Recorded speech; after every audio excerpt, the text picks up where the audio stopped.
If anything, it's sourcing commodity by country. So for some commodities, China will stay competitive for many, many years.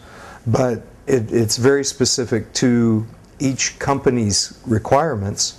The example was, if you look historically, originally after World War II, Japan was low-cost, cheap commodity product manufacturing. As their economy rebuilt and moved up the value chain, the products moved to a high-tech standard. Then Taiwan was low-cost. Now Taiwan is high-tech. In each of the countries, as they become a viable sourcing location, they typically go through an evolutionary process of what they're capable of producing. Very, very raw material, labor-intensive things can be done very low-tech. You don't have as many quality requirements, or the quality is easier to manage. As they have either a social evolution, an economic evolution, a burgeoning middle class, the economics change. Things get more expensive. So China still has a capability to do low-cost commodity products. Over time, that price competitiveness will drop. Because they have such a large domestic economy, growing domestic economy, it will still be competitive to produce for the local market, but not necessarily for export. But as you look at the higher value-add products, electronics, more precision requirements, those are made in China now. They have a long lifespan of being competitive from China. So again, this is very much commodity by country. Vietnam is growing rapidly as a low-cost alternative to China. Quite a few of the toy manufacturers and commodity product manufacturers, plastic injection, even garment manufacturers, have been in Vietnam or are going to Vietnam rapidly because they have an entrepreneurial culture, in some ways similar to Chinese entrepreneurial, energetic culture. They're very intensive in learning and developing their economy, and they have a large population base with a low-cost structure. So Vietnam is certainly a hotspot for commodity products. We were discussing India, and India is certainly growing.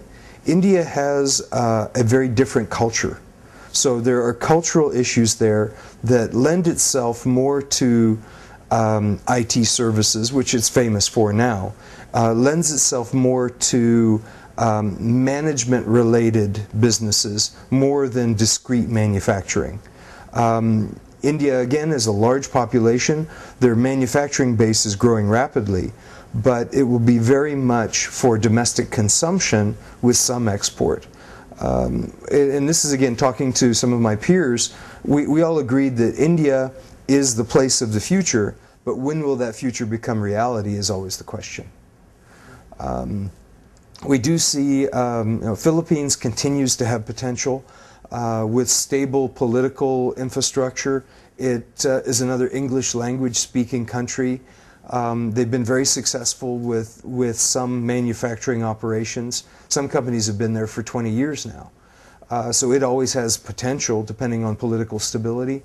Indonesia is rapidly growing in its capability as a low-cost manufacturing hub. And again, with political stability, investment will go there, business will grow.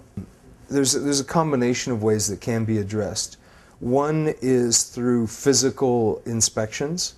One thing, as a brand owner, you're responsible for the quality. We're all familiar with the big issues that have happened in this last year. Don't think I need to go into them. But as the brand owner, you have the final liability, the final responsibility. The only way you can do that is through extensive testing, having knowledge. You have to have the list. Who are your suppliers? And occasional physical audits, occasional visits to those suppliers to make sure they're really being used. If your supplier A says I'm using B and C, occasionally you have to go and physically look, or have an inspection company look on your behalf to say, yes, B and C really are the subcontractors that are doing that piece. It hasn't migrated to some other place without anyone's knowledge. I do think that China is going through a very interesting phase because of the labor cost issues, the economic cost issues in China, there is an evolution that is just beginning. It started a few years ago with many of the multinationals, the joint ventures. They've implemented strategic IT systems, ERP, production planning, IT systems of that nature. The next, and when labor is cheap, supply chain management can be done manually.